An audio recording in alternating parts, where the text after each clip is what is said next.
Live from Tirana. Live from Tirana. Kthehemi sërish në program në pjesën tjetër të Live from Tirana dhe i ftuar e gjeti rrugën për në studio, gjeti si do duash, mund t'i vendosësh kufjes nëse do, gjeti edhe parkim dhe është sistemuar, akomoduar në këtë studion tonë të ngrohtë. Albi Buzali, mirë se vjen në program.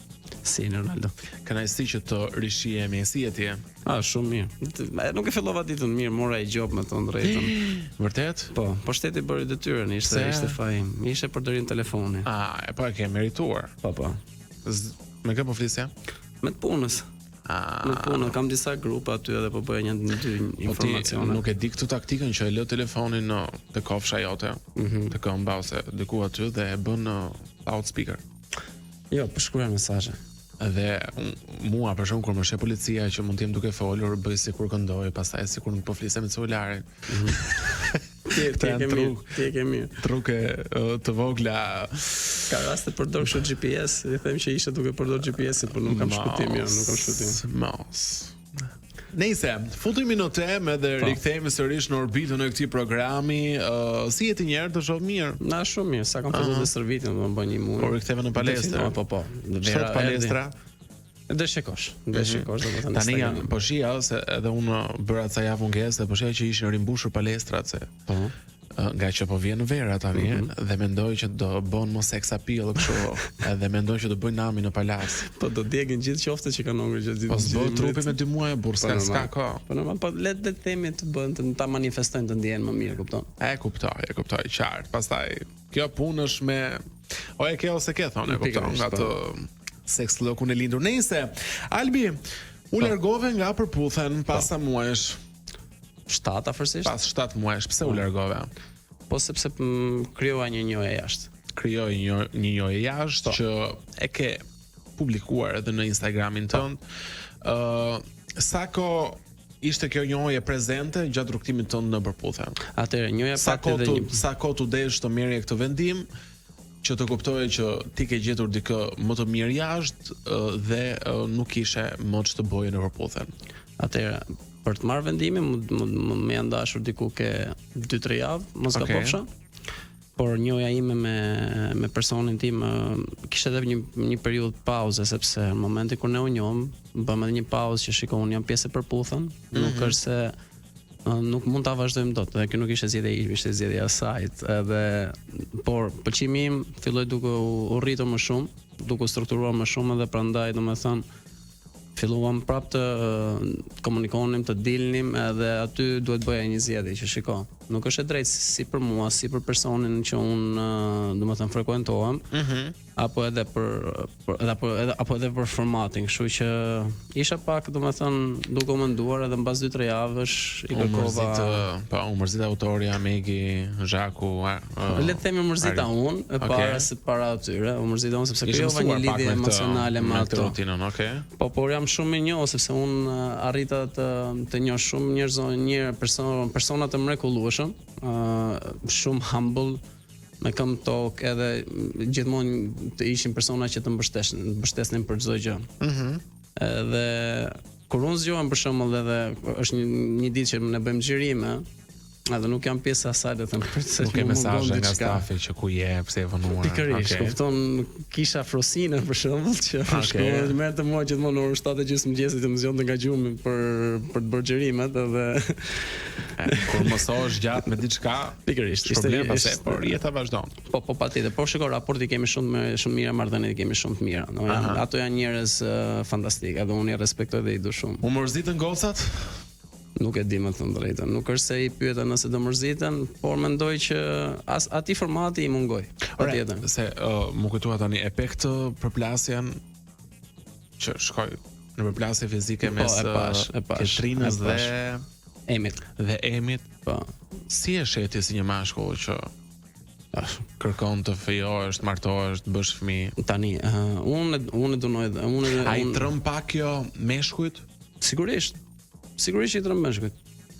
Dhuna trëm çdo person, sido që ti jesh mashkull apo femër, sido ti jesh shumë i fortë apo super trembur, normal që dhuna e tremb çdo person. Jo i trëm në sensin që u përplasën me njëri tjetrën do rrinin dikë aty, larg qoftë, po. Ai trëm kjo meshkujt në realitetin e sotëm kur shohim dy vajza të reja të bukura, seksi, lozonjare që përplasen edhe fizikisht me njëra tjetrën. Patjetër, sepse ne pavarësisht se mendohem që kemi emancipuar edhe mentaliteti jonë është zhvilluar, prap kemi të bëjmë përplasemi me një mentalitet të fortë. Edhe kur ne flasim për një mesatare, flasim për një mesatare shumë të vogël në krahasim me çfarë jemi në të gjithë Shqipërinë. Çfarë ndjeve ti kur e pe atë video? Se je djalë që ke dalë me ato vajza, i ke dhënë mundësinë të të njohin dhe të kanë dhënë mundësinë të njihesh. Unë ndjeva keq, më thënë drejtën. Është pak skandaloze le të themi që të zihen dy femra, se ndryshe pak meshku janë si ato dy gjela që gjithmonë do zihen kokë në kokë, por femrat duhet të jenë më, domethënë, më elegante, më charmante, nuk duhet përdorin zhargone të tilla, por apo profanitete të ndryshme. Ishte pak e keq e takave një herë. Ai.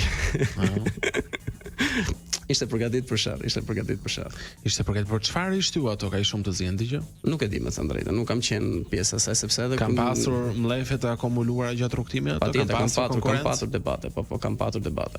Në të vazhdueshme. Ndërkohë, kush është kjo vajza që e ke publikuar pak në Instagram, që puthesh me të në klub? E ka emrin Gjesi, po emrin e gjatë ka Gjesiana, edhe domethënë unë njohëm, është fantastike. Unë e gjej Albin tek Gjesi.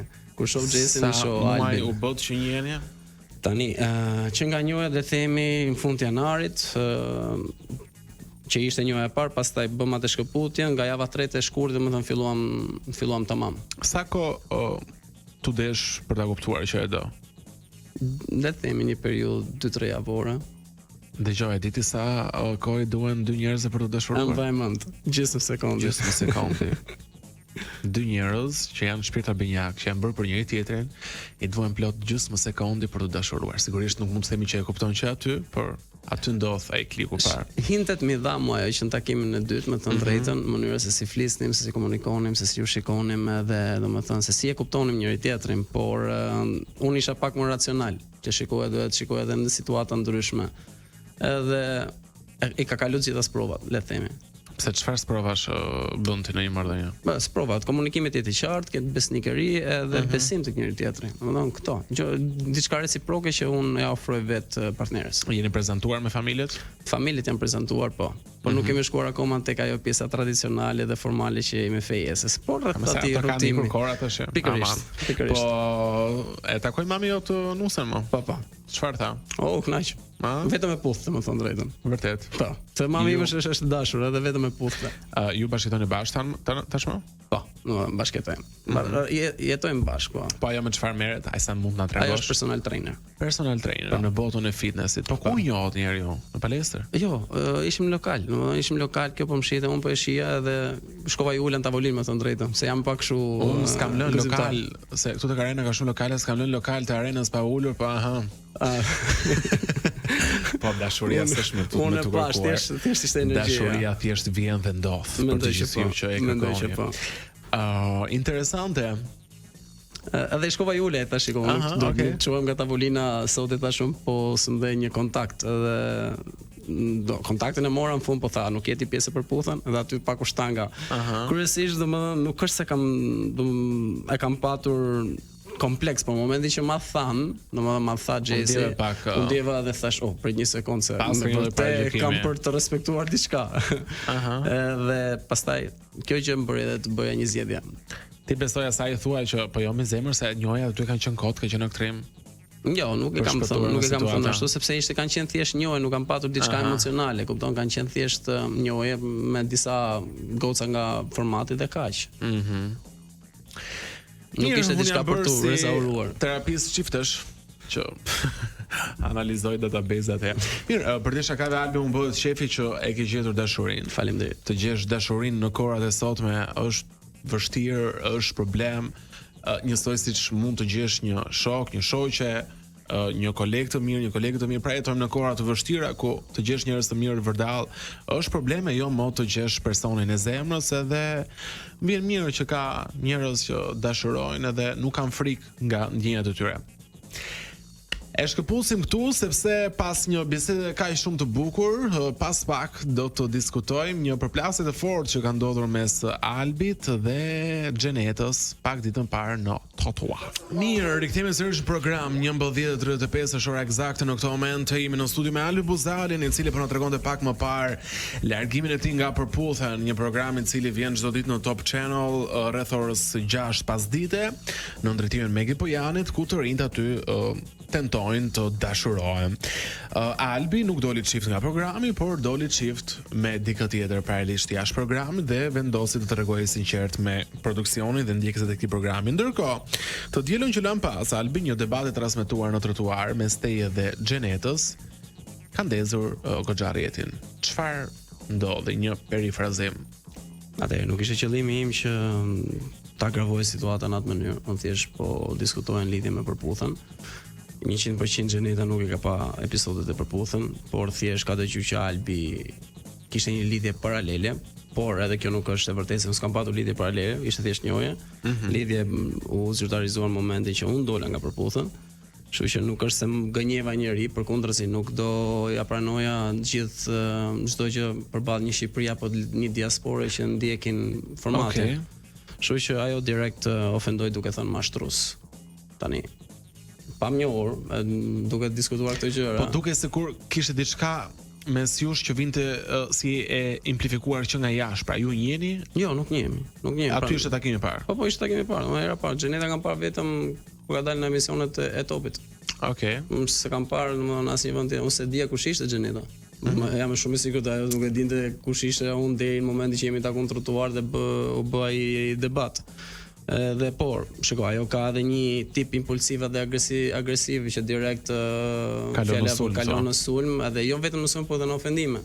Kurse unë i thash që shiko, nga një mua di që jam mashtrues. Nuk e pse të ofendosh në këtë mënyrë. Edhe është më e thjeshtë të njohësh Xhenetën. Është më e thjeshtë të njohësh Xhenetën se sa të njohësh Albin. Xheneta është një person që tashmë e njeh një Shqipëri, le të themi. Si e njeh Shqipëria Xhenetën? Po duke qenë tek pjesa e Bigu, duke qenë tek trotuar, e njohin si një person që vetëm vërtet. Që vetëm vërtet, vetëm le skena të ndryshme. Për çfarë vërtet Xheneta? Për shumë gjëra. Për shumë gjëra. Gjest është i pari. Dhe që më ka bërë një përshtypje një frazë aty, se me thënë drejtën kur po debatonin isha pak e devotuar, por kur po e rishia në YouTube i kishte thënë që ai shkruajta gjestit sot, ato shkruajta gjestit diçka e tillë. Ke informacion ti që Xheneta flet me gjestin? Informacion, nuk e kam edhe unë, ka gjithë Shqipëria. Domethënë çdo person që ndjek edhe këto e din që Xheneta është aty ku është prej gjestit. Jo, dakor, po ti the ai shkruhet e sot gjestit. Pra ti lë të kuptoj për publikun që Xheneta ka komunikim me gjestin pas përfundimit të Big Brotherit. Di diçka konkrete? Jo, do të gënjeje nëse do të thoja kam diçka konkrete. Po që ngacmime, por që asaj di dogji, kështu që mendoj që mund të ken diçka. Mendon që ajo ka komunikim me gjestin? Po, mendoj që po, pse jo. Kur ajo agravua në atë mënyrë që unë e thash vetëm që shiko ti je këtu prej gjestit, nuk është se e thash që ai ke shkruar gjestin në atë mënyrë, thjesht e provokova në mënyrë indirekte. Por le të themi e hëngri karrimin. E hëngri karrimin, thua kështu që ra në kurth. Mendon që mund të ketë komunikim mes tyre. Po sepse pas meje pyetin e Vinën, atë kishte shkruar gjesti. Mban mend një pjesë që i thotë atë kishte shkruar ai Kingi i Bollywoodit. Po atë pse e pyeti Nevinën për çfarë? Atë kam përshtypjen e ka nga që kur Nevina u fut në shtëpinë e Big Brotherit në darkën reorganizuar nga vëllai i madh moderatorët të Topit, ai tha që ajo vajzë ishte shumë e bukur. Ndoshta mund ta kishe pyetur ti, le të themi. Diçka normale. Por ta pyeste ajo, sjell pikë pyetje. Unë sqaruat më pas përfundimit të emisionit me kamera të figura? Jo. Përkundrazi, as nuk shtrënguam dorën, madje në disa momente patëm 1-2 debate të vogla. Vazhdoi edhe pas. Patjetër. Edhe po thjesht unë notoroja sepse kisha edhe në impendimin të mia personale. Plus nuk jam në nivelin që unë të merrem me debatet e Xhenetës, janë pa konstruktive dhe ti vetë the nuk është se të sjellin të ndiku. Viraliteti që ndodhi për asaj videos dakord, por nuk e dua viralitetin me Xhenetën. Mund të kemi viralitet për diçka tjetër, por jo me Xhenetën, absolutisht jo. Mund të jetë njeriu i fundit dhe as i fundit jo. Kështu që nuk ishte një debat i stisur, por ishte një debat që vazhdoi. Po. Mirë, Albi, tani që Përputhen mbaroi, ti ke gjetur dashurinë tënde dhe ajo normalisht ka gjetur dashurinë e saj, që keni gjetur njëri tjetrin. çfarë do të bësh, si do vazhdoj jeta jote? Atëherë, planet ne e kemi, do mundohemi të hapim diçka në lidhje me profesionin e të dashurisë time, që është personal trainer. Mendoj që ajo mund të bëjë diçka, sepse është e certifikuar për atë punë, plus edhe në Instagramin e vet ka treguar trupin e saj duke treguar se sa fit ka qenë, sa shredded le të themi. Edhe do jetë diçka që do e investojmë, plus mund të bëjmë edhe diçka tjetër përveç se diçka profesionale time që unë dua të ecë gjithmonë në karrierë. Mirë, mua më bëhet qefi edhe të uroj shumë suksese. Faleminderit që zgjedhët të ishe me ne sot në Live from Tirana për të ndarë paraditën së bashku, por dhe të rijat më të fundit nga jeta jote. Ishte kënaqësi vërtet. Mirë, ne përshëndesim këtu Albin, bashkë ridëgjojmë pas pak në Live from Tirana.